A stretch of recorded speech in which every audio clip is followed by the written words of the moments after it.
Welcome back, everybody, to our B&E studio. It's nice to be back home.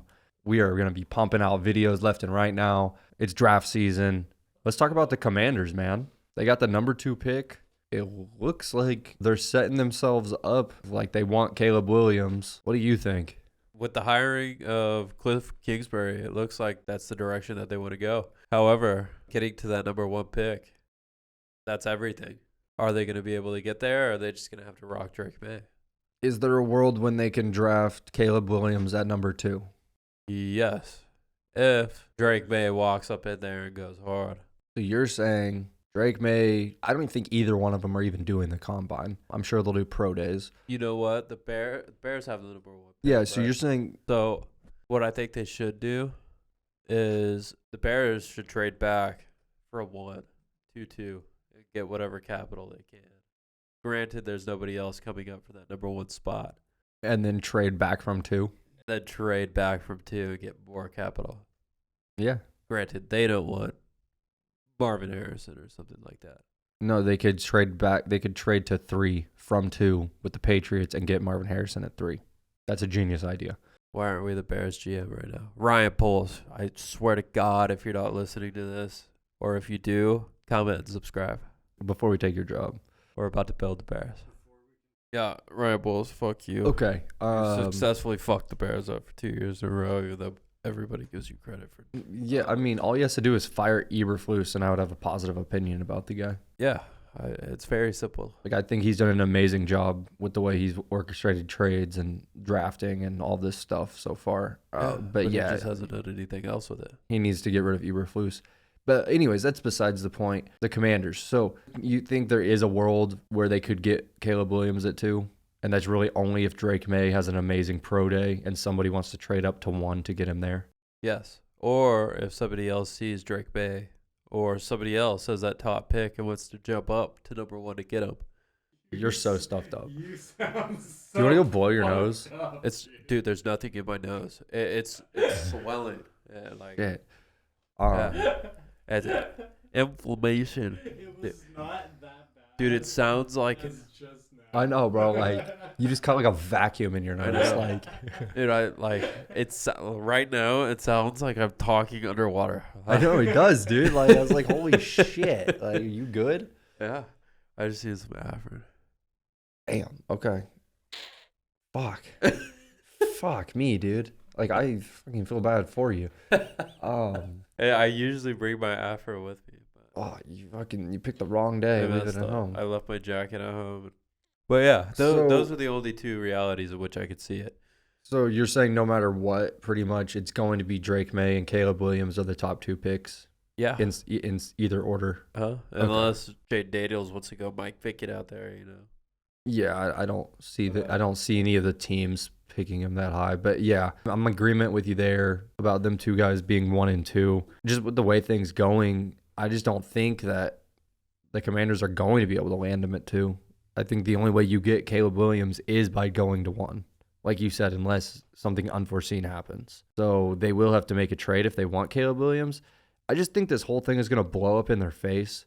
Personally, like, you go and get Cliff Kingsbury, who, in my opinion, is not qualified whatsoever for this. He was not qualified to be an Arizona head coach. No. He's done nothing but be around really good guys. They sucked ass in Tech when he had Patrick Mahomes. Like, he was just there when Mahomes was there. He gets credit for it. He got credit for being around Kyler. He got credit for being around Baker. He's just been around these really great guys. He was around Johnny Manziel. Needs to be a quarterback's coach. Yeah, not that's it. an offensive coordinator. No, I don't want that Or guy be calling like plays. an assistant to the offensive coordinator in a quarterback coaching role. It's like what they do to Eric Bieniemy everywhere he fucking goes. You saw he signed on with USC, and now he's the offensive coordinator, but also the associate Wait, to the head coach. He signed at USC, Uh-huh. so they swapped jobs, Yeah. Kingsbury and him. Uh-huh. What a slap in the face, because Eric Bieniemy is extremely deserving of that job, and Cliff Kingsbury is just, he doesn't belong in the NFL, period. They're in my probably opinion. paying Bieniemy more. USC. They better be. They better be Yeah. paying that guy like out the That's- ass. NFL coaching talent. He is. I just think this thing is stupid as hell with this new ownership and this whole new regime. I think they're coming in and starting off wrong. I don't think Caleb Williams is the way personally, but with them getting Cliff Kingsbury, that tells me that they're all in on Caleb Williams, because why the hell else would you hire Cliff Kingsbury? I mean, maybe they're just all in on the aspect that he can develop a quarterback, and that's what they want. And they're hoping, keeping him on for that amount of time, they'll eventually figure something out. They'll build something together. You're optimistic, man. I like it. I mean, I'm only optimistic because I think that's the only thing that the Commanders could possibly fucking be seeing, because Cliff Kingsbury sucks. He's shown in nobody anything. Like, I don't know, like, where he's called plays at that, like, they were successful ever. No, the only any good level. play he's ever called is his house in Arizona. Yeah, I think he it was sick. He can buy the hell out of a house. I'll give him that. That was it. Other than that, hell no. He doesn't need to be calling plays. No. Whatever. We'll see. We'll see what happens. Yeah, so with that being said, or there's the third option is, do they stick with Sam Howell this year? So I think Sam Howell sticks around no matter what. I think he comes into the year starting quarterback no matter what, because he's proven over the past 2 years that he can throw the ball and he can get yards and he can do all the stuff a quarterback needs to do. He just makes some questionable decisions, and I feel like that's probably a part of inconsistency in the play calling, and maybe it's not catered towards him. Maybe I'm wrong, but Sam Howell threw for like 4,000 yards last year, and throwing for 4,000 yards isn't no Gibby. Personally, I'm in the camp of, first off, Sam Howell is going to be on the team regardless of what happens. He's under contract through 2025, so no matter who they draft or who they don't draft, Sam Howell will be there and he'll be in the competition. I'm in the camp of, since they went all in to go get Caleb Williams, if they aren't able to go get Caleb Williams, then they shouldn't draft Drake Maye. Like, they should roll Sam Howell out for this season, you know. And wait. Yeah, and probably get the first pick next year or whatever, because There's some pretty live quarterbacks. yeah, there is. And maybe this whole new regime will help the culture and stuff there, but I don't see that happening in 1 year. And in my opinion, the coaching staff got worse, like a lot worse. Like, I know Riverboat Ron is questionable in a lot of things he does and whatnot, but like, that guy's really good for a locker room. I think he's a good football coach and stuff. So I'm not sold on Washington's future whatsoever, regardless of who they get at their quarterback or what they do in this draft. I think they're better off just trying to move forward and like looking as far into the future as they can by saying, like, we need to build draft picks, we need to build space, like build all this stuff so we have it open down the road. Like, trading up and getting rid of draft picks in the future, getting rid of potentially players right now to go get a guy that you don't know if he's going to be the guy or not, that's big risk. Yeah, it is. And they're not in the position to take big risks. That's the issue. But that's what teams like to do now. They like to take big risks and throw darts and hope for the best. Like we were saying the other day, when the Chiefs picked Patrick Mahomes, they had an 11th pick, or they traded up for it, whatever. But like, dude, they were just in the AFC championship or the AFC divisional round, whatever. They're just throwing a dart at the wall just because they can. The Washington Commanders earned the second pick in this draft. Like, they have no reason to be doing that. And I get it. They think it's a guy that's their franchise quarterback sitting there. They think he's generational. That's good then. Like, go get Caleb Williams. But if they don't agree with you for the trade, then do not settle for Drake Maye, because that's not your guy, clearly. No. They clearly People don't want need to settle on guys. Yes. So I'm in the camp of, since they already went all in, apparently it was what it looks like, go get Caleb Williams, and if it doesn't work, play Sam Howell all year. I hope Sam Howell ends up being the starter, even if they get Caleb Williams, because it'll be more beneficial. It will be a be. year to learn. Patrick Mahomes it. Yeah, and a lot of other guys did the same thing. A lot of very, very, very successful quarterbacks, and I don't think it's good to rush people in, especially on a team like that sucks. The quarterbacks are going to be getting pressured. Like, look at Bryce Young this year. He had no chance of doing anything. Andy Dalton should have started the whole year. Exactly. And I don't think anyone like would have been calling for, well, people would have been saying, oh, put Bryce in, but it's stupid. Andy Dalton should have started the whole year. And Bryce just sit back there and like, he can just see how bad that shit looks. Oh, yeah. You know what I'm saying? Let him see it. Yeah, see what he wants to do better. What needs to happen. And let Andy come back and tell him what's happening. Yeah. That's the other thing too. And see, I don't know enough about Caleb Williams' like ego and everything to know if he's even able to take that. Can he go in there and sit on the bench? Is he like that, or is he not? I don't know what he's like. I think he should be.